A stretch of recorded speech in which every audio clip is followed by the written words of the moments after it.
Si je voudrais dire quelque chose à une femme qui me regarde, moi, je savais pas forcément là où je voulais aller. Je savais pas ce que j'allais devenir.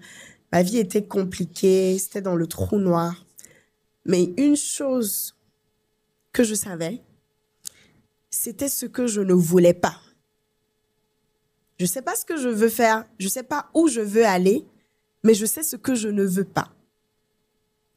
Et je savais à quel type de femme je voulais ressembler. Je savais que je voulais avoir le libre choix d'aimer et de choisir mon mari, pas parce que la personne est riche ou etc., mais parce que j'aime cette personne. Mais pour pouvoir être dans cette posture, je savais qu'il fallait que je crée de la richesse de ma main. Je savais que je voulais pas être quelqu'un qui dépend financièrement des autres.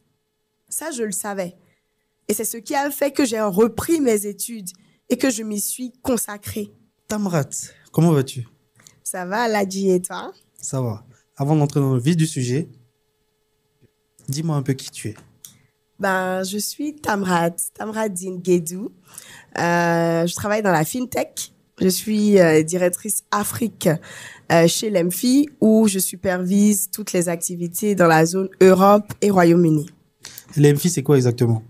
Alors, l'EMFI ou l'EMFI, c'est une application qui permet à la diaspora en Europe, au Canada, aux États-Unis et au Royaume-Uni d'envoyer de l'argent de là-bas vers l'Afrique et l'Asie. Et pour les pays d'Afrique, surtout pays d'Afrique francophone, c'est sans frais d'envoi. Et les parents en Afrique reçoivent sur leur mobile money. D'accord. Pourquoi l'EMFI et pas une autre? Bon, avant l'EMFI, il y a eu d'autres applications. J'ai travaillé dans d'autres entreprises. Là, actuellement, l'EMFI, pourquoi? Déjà parce que c'est fondé par un Africain et on a des valeurs fortes et surtout que le produit va au-delà du simple transfert d'argent. On a aspiration à pouvoir permettre à la diaspora de pouvoir avoir des cartes de crédit avec l'application, de pouvoir même faire du crédit pour envoyer de l'argent quand ils ont des urgences, de pouvoir payer avec l'application. Donc, tout un écosystème va se créer dans l'EMFI afin de permettre à cette diaspora-là d'utiliser l'application au quotidien. Je vois. Tamrat, il y a 5 ans aujourd'hui, est-ce que tu t'imaginais bosser dans la FinTech? Alors là, pas du tout. Pourquoi? Raconte-moi un peu ton vécu, ton parcours. Mais déjà, j'ai grandi béninoise, au Bénin, père et mère béninoise. J'avais juste une maman très visionnaire. Et elle a voulu que ses enfants apprennent l'anglais très tôt. Donc, elle nous a mis dans une école anglophone ici, à Cotonou. Donc, on a eu cette grâce-là d'apprendre l'anglais. Ensuite, je suis allée au Ghana où j'ai fait mon bachelor en ressources humaines. Après le Ghana, franchement, le Ghana m'a brisé. Hein. Le Ghana, c'était compliqué. Après Ah le bon? Ghana... Qu'est-ce qui s'est passé au Ghana? Après le Ghana, je suis revenue fatiguée, brisée par la vie. Je pense que quand j'ai eu mon bac, j'avais 15 ans. Donc, j'étais assez jeune. Donc, je suis allée au Ghana jeune.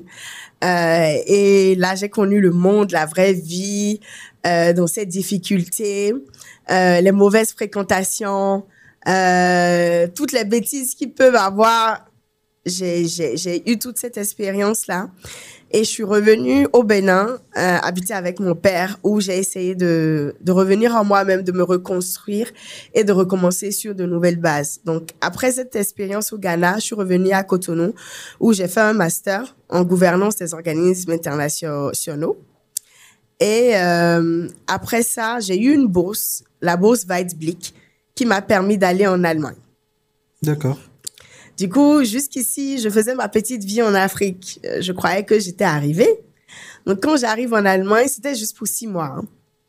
Quand j'arrive en Allemagne, là, j'arrive en Europe et je me rends compte que, mince, je connais rien à la vie, en fait. Il y a beaucoup de choses qu'on voit ou qu'on ne connaît pas en Afrique et le fait de voyager t'ouvre les yeux. Et une fois arrivée en Allemagne, je savais que, afin de pouvoir devenir celle qu'il faut que je sois, il fallait que je fasse encore plus d'études et que je revienne en Europe. Donc, après ces 6 mois en Allemagne, je suis revenue à Cotonou et là, j'ai fait le nécessaire pour repartir en France. Maintenant, je viens pas d'une famille exceptionnellement riche. J'avais ma foi et j'avais beaucoup d'audace. Donc, je suis allée en France. J'ai fait une école de commerce. Je suis pré-étudiant, comme une grande, avec le soutien de ma famille. J'ai fait Neoma Business School à Rouen. Et j'ai fait un programme MSc en International Project Development. Et c'est suite à ça, c'était en 2020. Et là, on tombe dans la pandémie. Là, c'est le Covid. Donc, je suis en train d'étudier, je suis censée finir mes études, trouver un stage. Et là, Covid. Le monde s'arrête. Les étudiants entrent en dépression. J'étais dans un 9 mètres carrés. Tu as fait la France, donc tu connais. C'était chaud.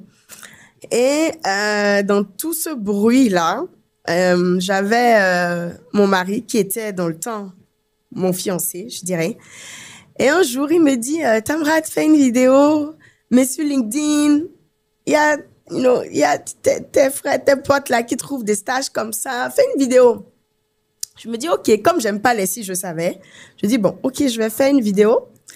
Donc, je me mets devant la caméra et là, je pense que je prends la vidéo 115 fois. Hein. To be able to get it right. Oui. C'était pas facile. Donc, je fais la vidéo, je me présente, bonne humeur.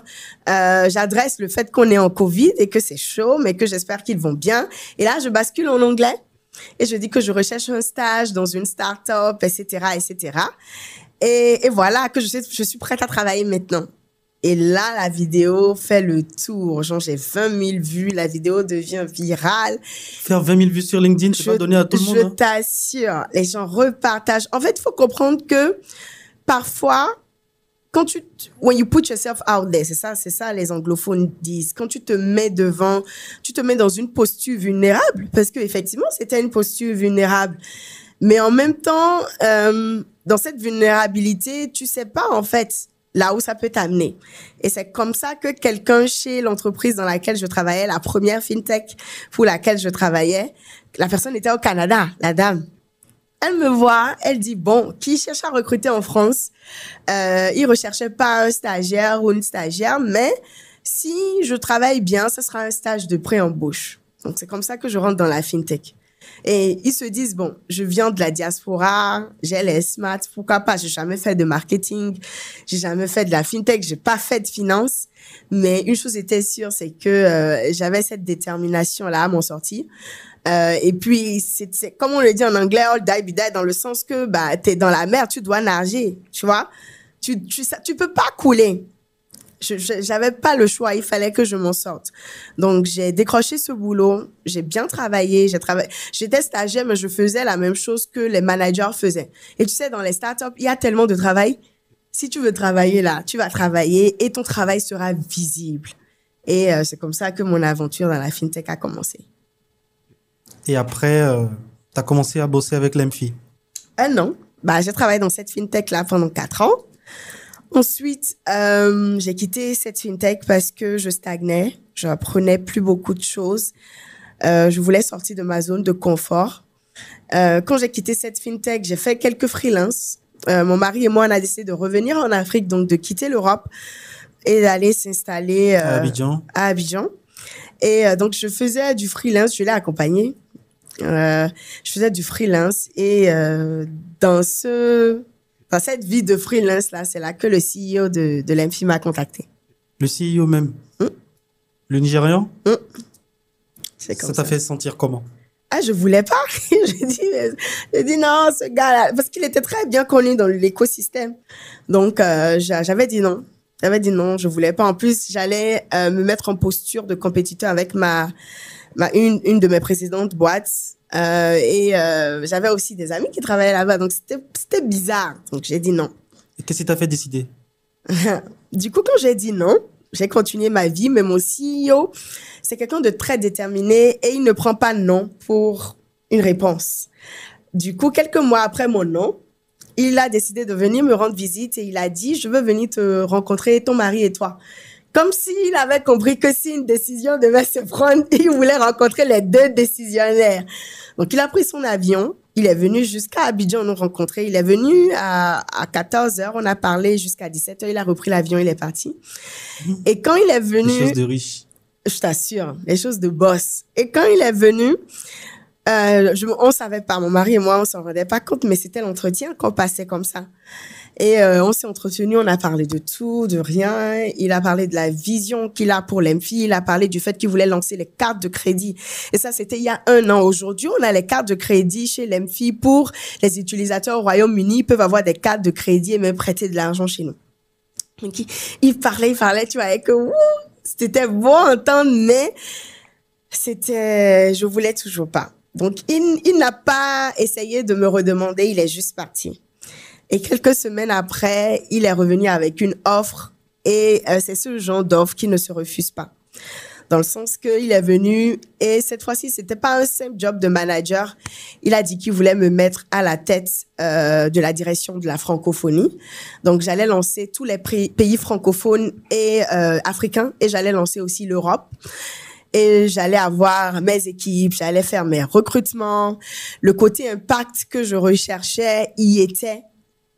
Parce que là, on allait créer un call center francophone, recruter des gens, etc. Et en fait, même avec ça, bon, là, quand ça s'est passé, je me suis dit, waouh, j'ai eu peur parce que le rôle était énorme. Et il y a une chose que mon mari m'avait dit dans le temps. Il a dit que il peut pas me forcer à accepter ce boulot, mais juste de me rappeler qu'on a une responsabilité vis-à-vis de notre famille et vis-à-vis de nos gens, c'est-à-dire nos personnes.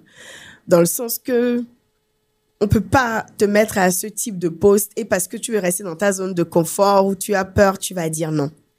Donc, ce choix-là, déjà, numéro 1, c'était purement ambitieux. À cet instant-là, j'ai pas réfléchi comme une femme aurait réfléchi. Parce que quand je dis femme, je parlerai d'émotions. Si je devais penser aux émotions, etc., j'allais pas prendre la décision. C'était numéro 1, une décision ambitieuse. Numéro 2, parce que je voyais l'impact que ça pouvait créer, le bien que je pouvais faire aux personnes que je connaissais, qui étaient en difficulté, qui cherchaient du boulot ou qui avaient besoin d'opportunités. Et c'est comme ça que j'ai accepté. Et je dirais qu'aujourd'hui, je regrette pas. Quand je vois les jobs créés, le call center, les agents, quand je vois la team, quand je vois des amis avec qui je travaille, qui sont entrés maintenant dans la fintech aujourd'hui, l'EMFI est devenue une néobanque. Quand je vois l'impact qu'on est en train de créer avec She Leads et d'autres initiatives, je me dis it was worth it. Tout à l'heure, quand tu parlais, ton mari, ça revenait plusieurs fois. Mon fiancé avant, maintenant mon mari. J'ai l'impression que il est au milieu de la plupart de tes décisions. Comment est-ce que tu arrives à communiquer avec lui? Comment est-ce que ça se passe dans votre vous? Bon, déjà, il faut comprendre que avant même de dire oui, c'était un choix, je dirais que c'était un choix où j'avais fermé les yeux et j'avais essayé d'écouter les valeurs et la vision de cet homme. Donc, avant même de regarder à son physique, j'ai adhéré à sa mentalité, à ses valeurs, à son cœur. Là, tu parles de ton mari, pas du... Là, je parle de mon mari. Boss de l'EMFI, là. Non, Okay. je parle de... je parle de mon mari. Donc, il faut comprendre déjà que, en fait, en tant que lui, en tant qu'homme et en tant que personne intrinsèque, on s'entend bien. Dans le sens qu'on a les mêmes valeurs. Parfois, on peut penser la même chose. Parfois, il peut penser un truc 1 heure avant et puis 2 heures après, j'en parle. Et donc, déjà, ce niveau-là, ce niveau de base, ces fondations y étaient. Après, le physique, tout ça se rajoute. Mais en tant que femme mariée, surtout quand il s'agit de faire des choix décisifs comme ça, de carrière, qui peut faire tout basculer pour la famille, j'en parle d'abord à Dieu et à mon mari. Personne d'autre. Et je suis très chaleureuse, je suis très ouverte. Et parfois même, ça peut me desservir parce que des personnes peuvent croire que parce que je suis ouverte, je vais venir vers eux pour des décisions critiques, mais cette décision de rejoindre l'EMFI, elle a été prise avec mon mari et moi. Donc déjà, je fais l'effort de ne pas aller demander l'avis de plusieurs personnes. C'est-à-dire, j'ai mon avis et quand je demande un avis à mon mari et il me dit quelque chose et on commence pas à s'entendre, je vais plus chercher ailleurs. Parce qu'après, ça bousille les ondes, il y a miscommunication, il y a problème et puis on va plus dans la même direction. Et dans la vie familiale, comment tu arrives à combiner ta vie professionnelle et familiale? C'est une très bonne question. Tu sais, le terme work-life balance, tu connais, non? Genre, balancer la vie, ça n'existe pas. En tout cas, pas dans mon monde. Il y a des jours où je suis à fond dans le boulot et cette année, c'était beaucoup le cas. Et que j'arrive pas à être la super maman que je dois être. Mais en fait, déjà, c'est une saison choisie. Moi, en tant que femme, je fais en sorte de choisir mes saisons et de ne pas les subir. Beaucoup de femmes subissent les saisons. Quand je parle de subir les saisons, c'est tu es étudiante et tu rêvasses ou tu rêves. Tu rêves d'être employée, de travailler, ce qui est bien. Mais il faut savoir que quand tu vas travailler, ça va te manquer ce temps où tu étais étudiante, où tu dormais. Quand tu es célibataire, tu as hâte de te marier. Ce que tu ne sais pas, c'est que quand tu te maries, la charge qu'il y a dedans, les responsabilités et même le fait de devoir être aligné avec quelqu'un à chaque fois, si tu n'as pas vécu ton célibat pleinement, ça va te manquer. Donc, la vie d'un homme et surtout celle d'une femme est faite de saisons et il faut faire en sorte de ne pas subir les saisons. Et moi, je pense qu'il y a eu certaines saisons de ma vie que j'ai subies. Mais depuis que j'ai eu mon enfant, je me suis dit, je veux plus subir les saisons. C'est-à-dire, là, je me dis, pour les prochaines années, je veux être focus ci. Je serai focus ça. Donc, par exemple, quand il faut que je voyage pour des événements ou pour des actions marketing, je m'entends avec mon mari et c'est lui qui garde notre fille ou bien je fais venir ma mère. La dernière fois, quand j'étais en France et ma maman était venue à Abidjan, je pense que la nourriture était terminée et puis on devait faire les courses du mois et mon mari a un peu traîné. Donc ça l'a embêté. Du coup, elle m'a appelé. Camarade, oui, il n'y a rien à la maison, etc. Je dis, mais maman, je ne suis pas là. Elle dit, mais non, c'est toi qui dois t'en assurer. Patati patata. Et ça m'a fait mal au cœur. Mais après, quand j'ai raccroché avec elle, j'ai appelé mon mari. Il m'a dit, Tamra, t'inquiète pas. Je suis là. Et c'est parce qu'on s'est entendu que cette saison-là, tu serais un peu plus absente et que j'allais être un peu plus présent. Elle ne sait pas, donc elle est dans son rôle. Mais ne t'inquiète pas. Du coup, je dirais que ce qui me permet de pouvoir vivre sereinement ma carrière et aussi ma vie de femme et d'épouse, c'est le fait d'avoir ce partenaire-là qui comprend au-delà, parce qu'il y aura des choses que la famille, les parents vont pas voyager. Tu voyages une fois, c'est bon, mais au bout du troisième voyage, en 2 mois, tu vois que même maman, elle commence pas à être en mode tu voyages trop. Or, c'est le boulot qui demande ça. Mais le plus important, c'est si mon partenaire et moi, on est alignés, ça va. S'il est OK que cette saison, je ne sois pas à 100% à la cuisine et que je sois ailleurs et qu'il est aligné avec moi, ça va. Le plus important, c'est de savoir que les saisons vont changer et que je ne serai pas dans cette posture-là tout le temps où je n'aurai pas ce travail-là qui sera hyper demandant tout le temps. Est-ce qu'il t'arrive de déprimer? Oui. À quel moment? Je dirais oui. Déprimer pas très souvent. D'accord?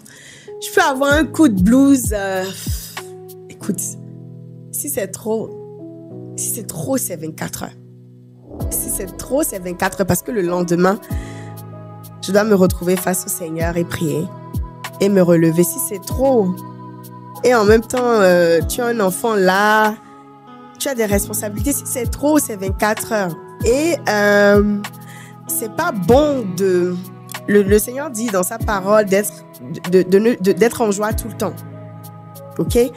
Donc, quand je sens qu'il y a un coup de blues ou quand c'est plus le stress, tu vois, quand j'ai peur de quelque chose ou quand je doute, je mets une louange, un son de Dieu, quelque chose qui me rappelle la vérité, quelque chose qui me rappelle que ma réalité n'est pas la vérité et quelque chose qui me rappelle que je vais m'en sortir.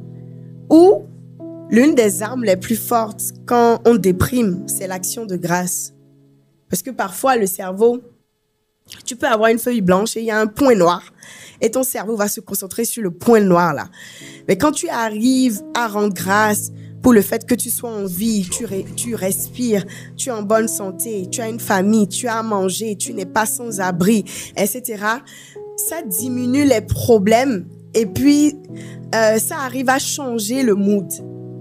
Donc, une des clés pour ne pas tomber dans la dépression, c'est l'action de grâce, mais c'est un choix en fait. C'est un choix. Parfois, on se plaît dans la tristesse. Oh, it's not worth it. Il y a rien de bon qui peut sortir de cet état-là. Tu vois?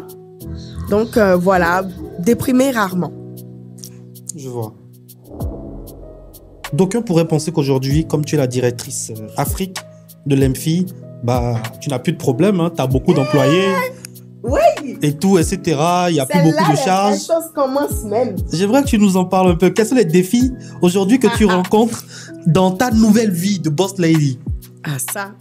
Bon, déjà, Boss Lady, je ne sais pas si je suis une Boss Lady. Bien sûr, si, tu es Boss Lady. Vas-y. C'est quoi une Boss Lady? Quelqu'un que moi j'appelle Boss, c'est une Boss Lady. Quelqu'un que tu appelles Boss. Voilà. Actuellement, tu es ma boss. Donc, tu es une Boss Lady. Ok. Bon, j'accepte. Hein. Voilà. Bon, j'accepte. Quand les gens m'appellent grande sœur, il y a certaines personnes, c'est quand ils m'appellent grande sœur, je prends. Parce que si c'est la carrure et la posture que tu veux me donner, fine. Du moment que ça ne me rabaisse pas, je prends. La pression des chiffres. Tu sais, je suis dans une start-up. Tu connais les Silicon Valley, tout ça. On nous appelle We are working in a high performance startup. Tu sais ce que ça veut dire? C'est un boulot de performance. Et souvent, pour des recrutements, on cherche les nôtres. On cherche des personnes qui ont travaillé dans ce type de start-up-là parce que c'est un mindset. Les choses doivent aller vite. You have to be result-oriented. Tu dois être focalisé sur les résultats. C'est-à-dire, si je dois travailler les week-ends, samedi, dimanche, pour atteindre un résultat, je travaille. Je ne m'arrête pas à 18h. Non. L'objectif, c'est que je dois atteindre le résultat. Donc, il y a énormément de pression. Aïe, aïe, aïe, je suis très étirée. Étirée par les chiffres, par la pression du boulot. Pas trop par le management. Je rends grâce à Dieu, j'ai une certaine aisance à vivre avec les gens, à gérer les gens. Et j'ai un profond respect de l'humain. Hein? Je me dis que human beings are not disposable. On dispose pas des gens, tu vois. On jette pas les gens. Et déjà, le fait d'habiter en Europe aussi. En Europe, l'être humain, l'être humain est important, en fait. C'est pour ça qu'on ne peut pas se permettre d'avoir une femme de ménage, etc. Ça coûte cher. Donc déjà, le fait d'être en Europe a fait élever mes standards. Donc même quand je suis revenue en Afrique, je suis reconnaissante pour ma nounou, pour certains trucs, parce que je sais que c'est l'un des travails les plus nobles, en fait, ce genre de travail où il faut prendre soin de l'homme, tu vois. Donc déjà, le fait d'avoir ce cœur-là où je respecte profondément les êtres humains et j'ai une certaine intelligence émotionnelle qui me permet de savoir comment naviguer avec les gens. Donc, le challenge, c'est pas le management d'hommes forcément. C'est pas là où j'ai le plus gros des challenges. Le challenge, c'est que je suis dans une industrie rouge, ok, c'est-à-dire un océan rouge où il y a plein de compétiteurs. Les applications de transfert d'argent, vous en connaissez beaucoup. Donc, comment se démarquer? Comment faire en sorte que vous laissez toutes les autres applications là et que vous veniez chez l'Emfi, que vous nous choisissez, que vous attachez à l'application et que vous restez et faire en sorte de captiver tout le temps l'attention de cette diaspora là et d'être au courant, d'être présent là où il faut et d'apporter les résultats chaque mois. Je me fais aujourd'hui le porte-parole de certains utilisateurs de l'Emfi Ça. qui vont poser quelques questions. Hey! Juste 2 questions. Hein, prenez-moi comme votre petite sœur. La première est la suivante. L'Emfi gagne en quoi? Il n'y a pas de frais. OK. En quoi? Comment est-ce que l'Emfi gagne de l'argent? Tu me dis, OK, avec l'Emfi, tu peux envoyer de l'argent de l'Europe, des États-Unis, du Canada, vers tes pays africains, etc., sans frais. D'accord, ça a l'air trop beau pour être vrai. En plus de ça, on te donne 15 € ou 20 $ gratuitement sur tes transferts si tu envoies plus de 100 € ou bien 100 $. Mais en quoi? D'accord, c'est une start-up, mais vous devez quand même aussi manger. Vous gagnez où? Bon, déjà, on lève des fonds, il faut savoir. Je pense qu'à date, on a déjà levé plus de 85 millions ou 80 millions de dollars. De dollars, OK. Oui, donc toi aussi. Avancez, va. On est dans les autres sphères. OK? Donc, dollars. Mais au-delà de ça, dans le produit, effectivement, il faut comprendre que les applications de transfert d'argent se font de l'argent de 2 manières. Il y a la manière que tout le monde voit, les frais d'envoi. OK? Et puis, il y a l'autre manière, il y a sur le taux de change. Donc, nous, on a décidé de se priver de ces frais d'envoi-là pour le lancement. Je ne sais pas si dans un futur proche, ça va changer. Mais pour l'instant, c'est sans frais. Et de juste se faire une marge sur le taux de change quand on va négocier les meilleurs taux de change et qu'on vient vous donner des taux de change dans l'application, prendre seulement cette marge-là. C'est aussi simple que ça. D'accord, je vois. La deuxième question, c'est pourquoi, en étant en Afrique, on ne peut pas utiliser l'Emfi? Écoute. Parce que il y a quand même beaucoup d'expatriés, comme moi. Moi, par exemple, quand on s'est connus, je n'avais pas encore l'Emfi. Il a fallu que j'aille en France récemment pour pouvoir télécharger et m'inscrire. Oui. Pourquoi est-ce qu'on ne peut pas pouvoir créer un compte avec un compte l'Emfi en étant en Afrique? OK. Bon, déjà, la possibilité pour les expats comme toi qui ont vécu en Europe, qui ont des papiers européens, mais qui sont en Afrique et qui veulent télécharger l'application, cette possibilité-là, on va la mettre en œuvre. C'est déjà possible pour ceux du Canada et des États-Unis qui sont en Afrique. C'est ceux d'Europe que c'est pas encore possible, mais je pense que d'ici quelques semaines, on va lever ça. Et quelqu'un comme toi qui habitait en France et qui est en Afrique et qui veut télécharger l'application l'Emfi pourra le faire.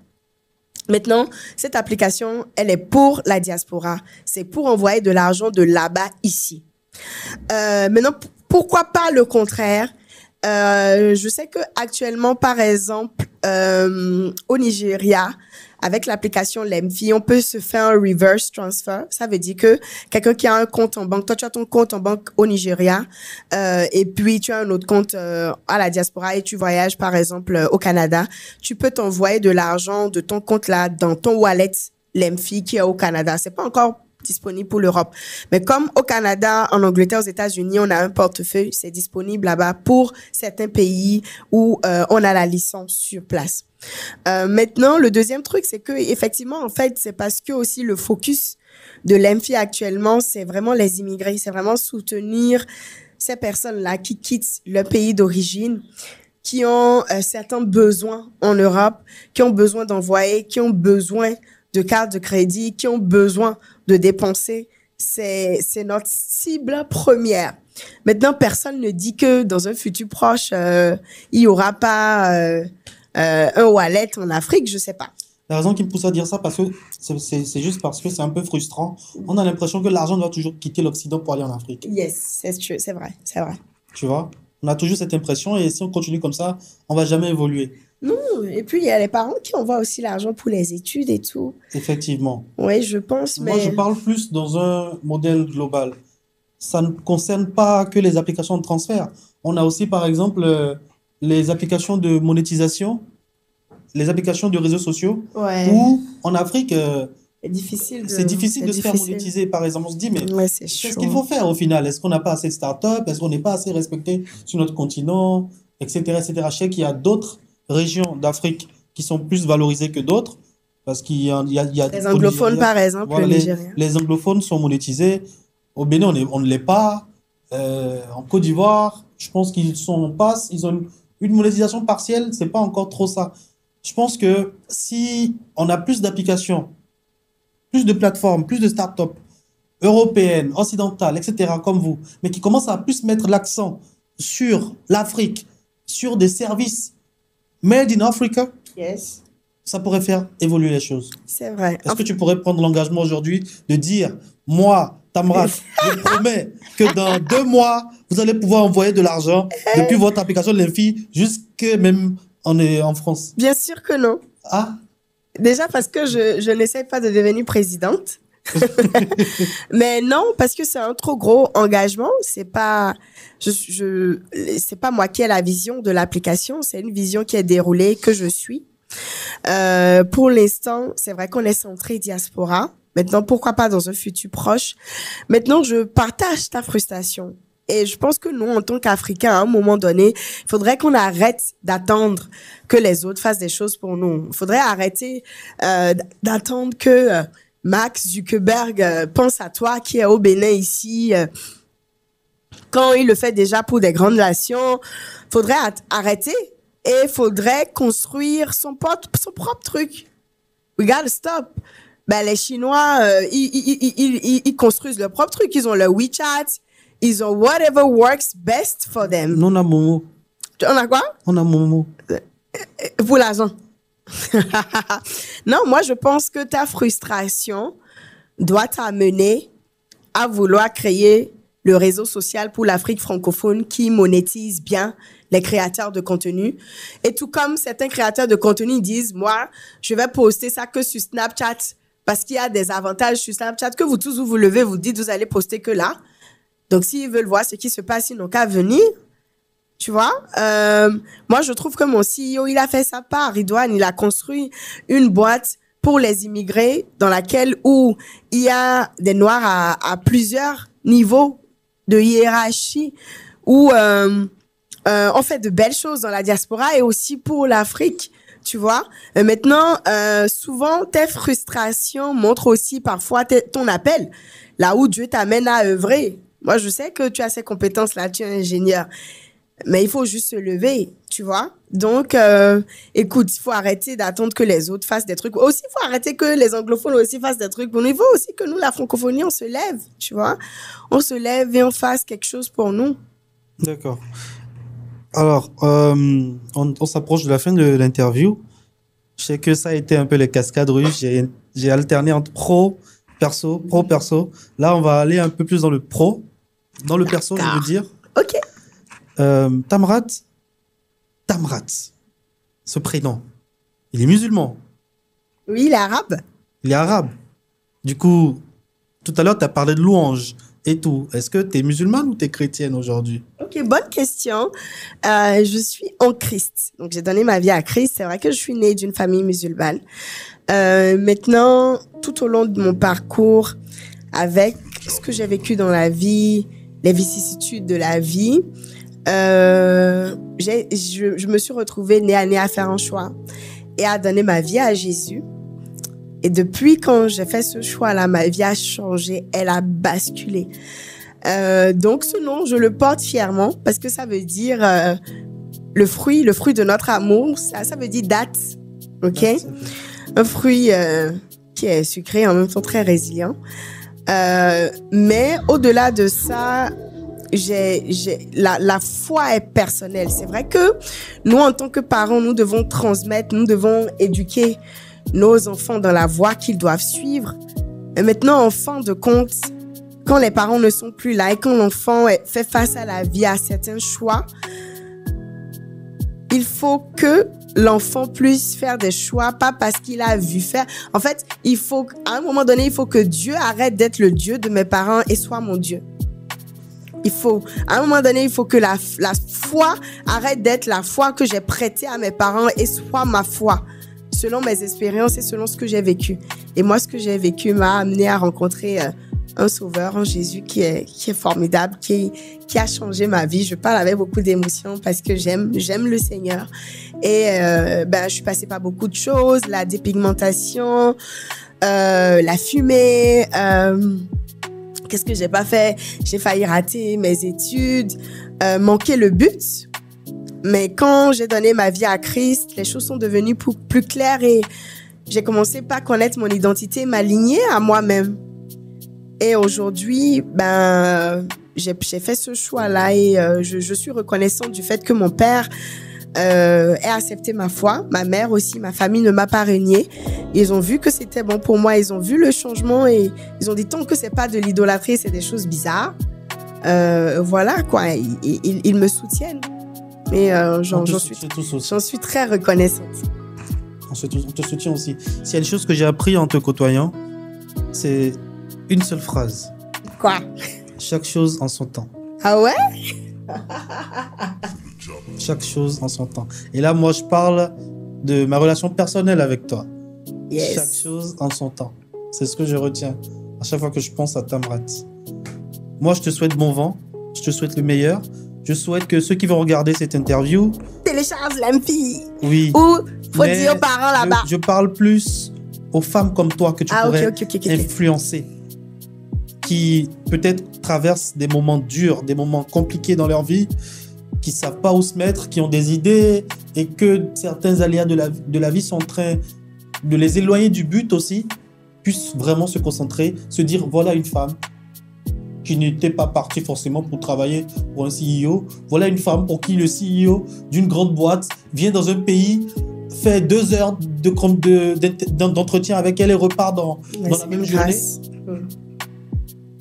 Tout le monde peut y arriver si on s'en donne les moyens. Si je voudrais dire quelque chose à une femme qui me regarde, moi, je ne savais pas forcément là où je voulais aller. Je ne savais pas ce que j'allais devenir. Ma vie était compliquée, c'était dans le trou noir. Mais une chose que je savais, c'était ce que je ne voulais pas. Je ne sais pas ce que je veux faire, je ne sais pas où je veux aller, mais je sais ce que je ne veux pas. Et je savais à quel type de femme je voulais ressembler. Je savais que je voulais avoir le libre choix d'aimer et de choisir mon mari, pas parce que la personne est riche ou etc., mais parce que j'aime cette personne. Mais pour pouvoir être dans cette posture, je savais qu'il fallait que je crée de la richesse de ma main. Je savais que je voulais pas être quelqu'un qui dépend financièrement des autres. Ça, je le savais. Et c'est ce qui a fait que j'ai repris mes études et que je m'y suis consacrée. Donc, le plus important, c'est pas to figure everything out, de savoir, d'avoir une vision claire, de savoir là où on va, de prendre, etc. Non. Mais c'est de savoir au moins ce que tu veux pas et ce à quoi tu as envie de ressembler. Et avec la foi et cette détermination et cette envie d'être plus, de travailler, d'apporter de la valeur, ça m'a amené là où je suis. Donc, il n'est jamais trop tard. There are better days ahead. Il faut toujours donner le bénéfice du doute à Dieu et vraiment à Dieu et à toi-même. Faut oser ne pas dire non à des opportunités parce que tu as peur ou parce que tu as peur de ce que les gens vont dire. Arrêter de vivre pour des gens et vivre pour toi et rêver, oser. Et puis, avoir foi en quelque chose. Moi, c'était Dieu. Avoir foi et puis avancer. Merci à toi, Tamrat. Pour finir, est-ce que l'Amphi a prévu quelque chose, des actions au Bénin? Bah, tu sais qu'on a fait le She Leads, là. Oui, et bientôt, je sais qu'il y a la télé-réalité. Bientôt. Hey! Amen, ok. Ah, mon cœur, il va alors. Amen. En tout cas, il y a du loup qui se prépare.